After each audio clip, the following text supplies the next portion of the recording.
October 1944. The Belgian lowlands near the Scheldt estuary. It is 2 hours past midnight.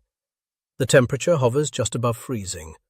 A thin rain falls sideways, carried by North Sea winds that cut through wool and leather alike. In the darkness, a convoy of trucks idles on a cratered road. Their headlights are blacked out. Their engines rumble low, waiting. Ahead, where a bridge once stood, there is only a gap, twisted iron, shattered stone. The Germans blew it 3 days ago during their retreat. But in that gap, men are working. Canadian sappers from the Royal Canadian Engineers move in disciplined silence. They haul steel panels through knee-deep mud. They hammer pins into prefabricated frames. Their hands are raw, their boots are soaked through. No one complains. By dawn, a Bailey Bridge stretches across the void. 120 feet of portable steel, assembled in 7 hours under artillery threat. The convoy rolls forward. Ammunition, fuel, medical supplies, food. The infantry will never know their names. The tanks will never slow to ask who built the road beneath their treads. But without these men, and thousands like them, the liberation of Europe would have ground to a halt in the autumn mud. This is the story of how Canadians turned impossible terrain into open highways, how they built the invisible backbone of Allied victory. By the summer of 1944, the Allied forces had achieved what many thought impossible. On June 6th, the largest amphibious invasion in history landed on the beaches of Normandy. Within weeks, over 1 million soldiers, more than 170,000 vehicles, and hundreds of thousands of tons of supplies had crossed the English Channel. But victory on the beaches was only the beginning. The breakout from Normandy in late July sent Allied forces surging across France at a pace that stunned even the most optimistic planners. General George Patton's Third Army raced eastward. British and Canadian forces pushed north toward Belgium and the Netherlands. Paris was liberated on August 25th. Brussels fell on September 3rd. It looked, for a brief moment, like the war might end by Christmas. Then the machine began to stall. The problem was not the enemy. German forces were in disarray, retreating faster than they could reorganize. The problem was distance. Every mile the Allies advanced stretched their supply lines thinner. Every liberated town meant more roads to repair, more bridges to rebuild, more infrastructure to restore. The Normandy beaches, the only functioning Allied supply ports, were now over 400 miles behind the front lines. Trucks burned through fuel just to deliver fuel. Ammunition convoys arrived days late. Tanks sat idle, waiting for spare parts that never came. This was the logistics crisis of autumn 1944, and it threatened to undo everything the Allies had gained. What the Allies needed was a deep-water port, a functioning harbour close to the front, a way to bypass the impossible distance between Normandy and the Rhine. That port was Antwerp. Antwerp was the largest port in Europe. Its docks could handle more cargo than all the Normandy beaches combined. British forces captured the city on September 4, 1944. Remarkably intact, its harbour facilities largely undamaged. But there was a problem. Antwerp sits 50 miles inland, connected to the sea by the Scheldt estuary, a wide, marshy waterway controlled entirely by German forces. The port was useless as long as the enemy held both banks of the river. Ships could not reach the docks. Supplies could not flow. The task of clearing the Scheldt fell to the 1st Canadian Army. It was, by any measure, one of the most difficult assignments of the entire Northwest Europe campaign. The terrain was a nightmare. Flooded polders, dike roads, waterlogged fields that swallowed vehicles whole. The Germans had prepared extensive defences. They had flooded vast areas deliberately, turning the landscape into a shallow inland sea. And every bridge, every causeway, every road junction had been rigged with demolitions. This was not a campaign that would be won by tanks alone. It would be won by engineers, by the men who could rebuild what the enemy destroyed, by the soldiers who could turn mud into a highway and wreckage into a crossing. The Royal Canadian Engineers, supported by field companies, road construction units and bridging teams, would become the unsung architects of this victory. They came from every province. Miners from British Columbia, loggers from Ontario, farmers from the prairies who knew how to work soil and timber. They had trained in England for years, practicing the assembly of Bailey bridges, the grading of roads, the construction of airfields. Now, in the flooded lowlands of Belgium and the Netherlands, they would put that training to the ultimate test. The liberation of Europe would not wait for perfect conditions. It would be built, one bridge, one road, one timber crossing at a time, through the worst terrain the war had yet offered.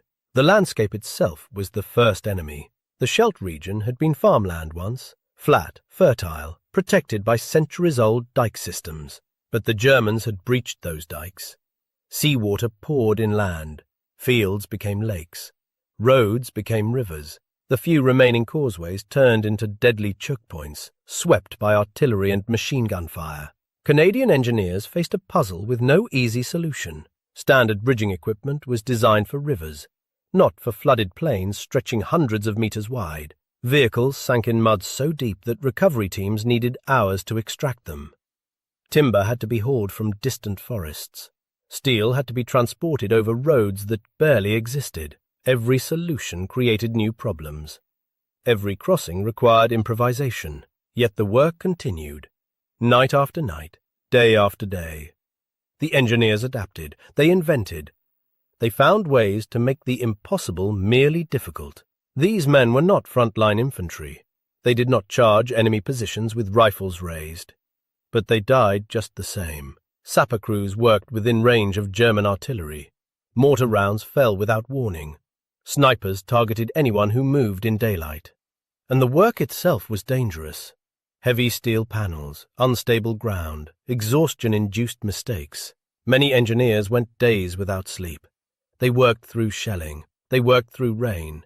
They worked through the constant, grinding awareness that the men behind them, the infantry, the armor, the entire advance, depended on what they built. There were no medals for most of them, no headlines, just the quiet knowledge that every bridge they completed carried the war one step closer to ending. Generals study maps. They draw arrows. They speak of thrusts and flanking maneuvers. But every arrow on a map requires a road. Every thrust requires fuel. Every maneuver requires a bridge that can bear the weight of a Sherman tank. 33 tons of steel and momentum. The Canadian engineers understood this better than anyone. They knew that a single destroyed crossing could halt an entire division. They knew that a cratered road could delay an attack by hours. Hours that cost lives. Their work was not glamorous, but it was essential. Without functioning supply lines, the most brilliant strategy was worthless. Without bridges, the most powerful army was stranded. The engineers gave the generals their arrows. They turned plans into possibilities. Commanding an engineering unit in combat required a different kind of leadership. These officers could not simply order a charge. They had to calculate load capacities, estimate construction times, allocate scarce resources across competing demands. Brigadier Geoffrey Walsh, commanding the Royal Canadian Engineers in Northwest Europe, faced impossible choices daily. Which bridge to prioritize? Which road to repair first? Where to position his limited bridging equipment for maximum effect? The decisions were technical, but the stakes were human. A wrong choice meant delayed supplies. Delayed supplies meant men dying for lack of ammunition or medical care. Walsh and his officers learned to think like logisticians and act like soldiers. They balanced engineering precision with battlefield urgency, and they trusted their men to execute under conditions that would break lesser units. The retreating Wehrmacht understood the value of infrastructure. They destroyed it systematically. Every bridge was blown. Every culvert was cratered. Roads were mined. Railway lines were twisted into unusable tangles. In some areas, German engineers had spent weeks preparing demolitions, ensuring that nothing usable remained. This was not random destruction. It was calculated delay. Every hour the Allies spent rebuilding was an hour the Germans used to regroup, to dig new defences, to prepare the next line of resistance. The Canadian engineers found themselves in a grim race, rebuilding faster than the enemy could destroy. It was exhausting, frustrating, and absolutely critical. Necessity breeds invention, and in the mud of the Scheldt, Canadian engineers invented constantly. They modified Bailey Bridge designs to span wider gaps. They developed corduroy roads, logs laid side by side, to cross ground too soft for conventional surfaces. They used captured German equipment when their own ran short. They improvised pontoon crossings from whatever materials they could find. One unit famously constructed a bridge using parts from 3 different Allied designs, assembled in a configuration that existed in no manual. It held. The tanks crossed. The advance continued. This adaptability, this willingness to solve problems on the spot without waiting for official approval, became a hallmark of Canadian engineering in the campaign.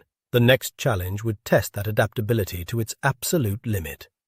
By mid-October 1944, the battle for the Scheldt estuary had reached its most desperate phase. The 1st Canadian Army was fighting on multiple fronts simultaneously. To the north, the 2nd Canadian Infantry Division struggled to clear the South Beveland Peninsula, a narrow strip of land connected to the mainland by a single causeway.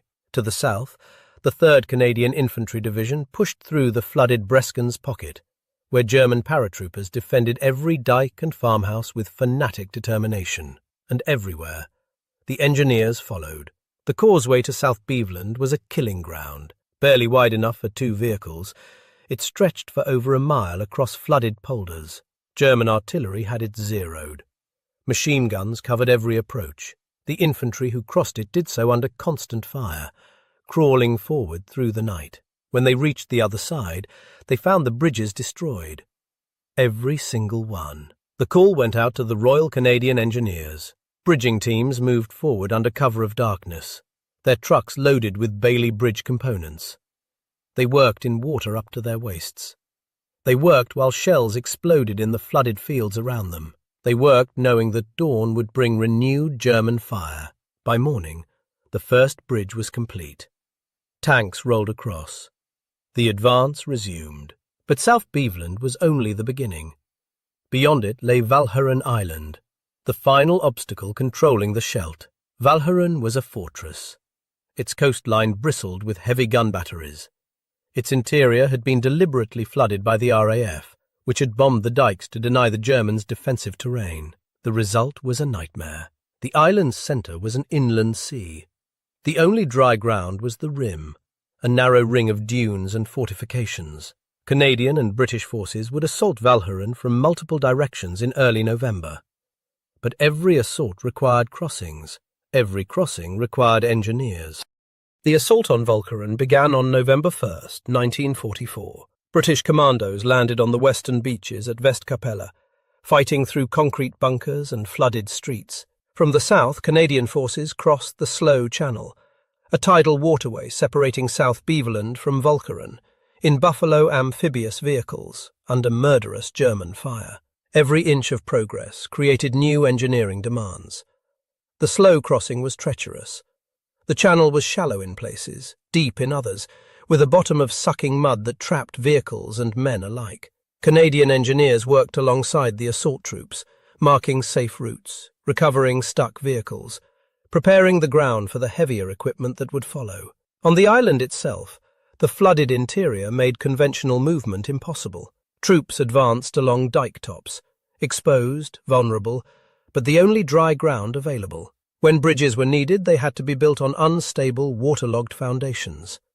When roads were needed, they had to be constructed from whatever materials could be salvaged from ruined Dutch farms. By November 8th, Walcheren was secured.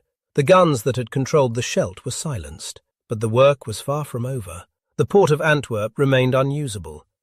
German forces had sown the estuary with thousands of mines. Contact mines, magnetic mines, acoustic mines, pressure mines. The approaches were a labyrinth of hidden death. Before a single supply ship could reach the docks, every mine had to be found and destroyed. This task fell to Royal Navy minesweepers, supported by Canadian naval personnel. It was painstaking, dangerous work. The sweepers moved slowly, methodically, clearing lanes through the minefields while German long-range artillery continued to harass them from positions further inland. Meanwhile, Canadian engineers turned their attention to the port facilities themselves. Though the docks had survived largely intact, the surrounding infrastructure had not. Rail lines were severed. Roads were cratered. Warehouses had been looted or damaged. The entire system needed restoration before full-scale operations could begin. Working around the clock, Engineering units repaired railway connections, rebuilt road networks, and restored electrical systems. They coordinated with British and American logistics teams, creating a unified supply chain that could handle the massive flow of material the Allied armies required. On November 28, 1944, nearly 3 months after the capture of Antwerp's city centre, the first Allied convoy entered the port. The ships carried ammunition, fuel, food and medical supplies. They carried the lifeblood of the Allied advance, and they arrived because Canadian soldiers had cleared the estuary. Canadian engineers had rebuilt the infrastructure, and Canadian determination had refused to accept the impossible. The supply crisis was over. The road to Germany was open. The numbers tell part of the story. During the Northwest Europe campaign, Canadian engineering units constructed over 130 major bridges. They built or repaired more than 2,500 miles of roads. They cleared thousands of mines, filled countless craters, and restored dozens of railway lines. In the Scheldt campaign alone, the Royal Canadian Engineers built Bailey bridges totaling more than 3,000 feet in combined length, nearly a kilometre of portable steel, assembled under fire in some of the worst terrain the war had offered. These were not abstract statistics. Each bridge represented hours of back-breaking labour. Each road represented men working through exhaustion, through shelling, through conditions that would defeat lesser units. The human cost was real. Engineering units suffered casualties throughout the campaign.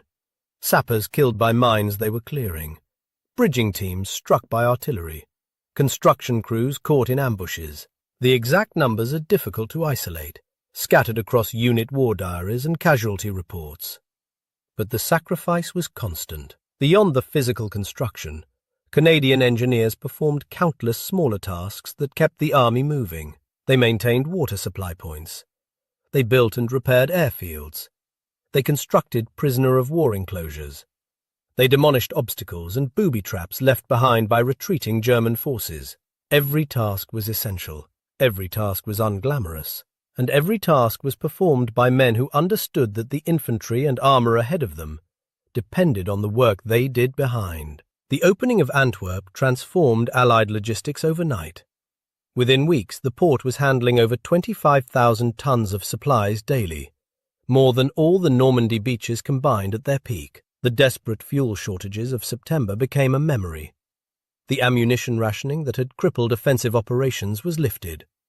The Allied armies could move again, and they could move because Canadian engineers had given them the roads and bridges to do so. The strategic consequences extended far beyond the immediate campaign. With Antwerp operational, the Allies could sustain the massive build-up required for the final push into Germany. The Rhine crossings of early 1945, operations Veritable, Plunder and Varsity, depended entirely on the supply lines that flowed through the Scheldt. Canadian engineers played central roles in those operations as well. The crossing of the Rhine in March 1945 required bridging on a scale never before attempted. Within days of the first assault crossings, engineers had constructed bridges capable of carrying the heaviest Allied tanks. The advance into the German heartland accelerated. But the impact was not only military. The restoration of infrastructure brought relief to millions of Dutch and Belgian civilians who had endured years of occupation. Roads meant food deliveries. Bridges meant reconnection with isolated communities. Functioning railways meant the return of something approaching normal life. Dutch civilians, starving after the hunger winter of 1944 to 1945, watched Canadian supply trucks roll through their villages. They saw roads rebuilt, utilities restored, the physical fabric of their society mended by men in khaki uniforms who asked nothing in return. This was liberation in its most practical form, not just the departure of German soldiers, but the arrival of functioning systems, roads that worked, bridges that held, infrastructure that served the living rather than the machinery of occupation. The gratitude was deep and lasting. In towns across the Netherlands, Canadian engineers were welcomed as heroes, not for dramatic battlefield victories, but for the quieter heroism of reconstruction.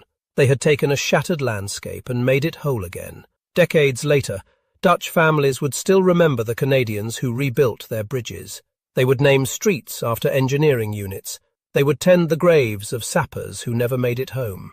The memory of liberation was inseparable from the memory of reconstruction. History remembers the generals. It remembers the great offensives, the decisive battles, the moments when the tide of war visibly turned. It less often remembers the men who made those moments possible. The Canadian engineers who served in Northwest Europe never sought glory. They understood their role: essential, invisible, indispensable. They built the roads that carried the ammunition. They constructed the bridges that bore the tanks. They restored the ports that fed the advance. Without them, the liberation of Europe would have stalled in the autumn mud of 1944. Without them, the Allied armies would have outrun their supplies and ground to a halt. Without them, the war would have lasted longer, cost more lives, demanded more suffering. They turned impossibility into infrastructure. They transformed chaos into order. They took mud, steel, and timber, the rawest of materials, and fashioned from them the architecture of victory. Many of them never came home. They lie in Commonwealth cemeteries across Belgium and the Netherlands, their headstones marked with the badge of the Royal Canadian Engineers. They are buried in the soil they helped reclaim, beside the roads they helped build, near the bridges that still bear the memory of their labour. The liberation of Europe was not won by firepower alone. It was won by logistics, by engineering, by the patient, exhausting, unglamorous work of building and rebuilding, day after day, under conditions that tested the limits of human endurance. The Canadians who performed that work deserve to be remembered, not as footnotes to greater battles, but as the essential foundation upon which those battles depended. They built the road to victory, and history owes them its thanks. If this story of Canadian engineers building bridges through the mud of Europe stayed with you, please take a moment to like this video. It helps Canadian Legacy keep sharing the human side of the Second World War. Subscribe to Canadian Legacy to stay connected with these untold histories. And share this channel with someone who would care. Every view helps keep these voices alive. Thank you for watching. Thank you for remembering. And thank you for honouring the men who turned mud, steel and timber into the road to victory.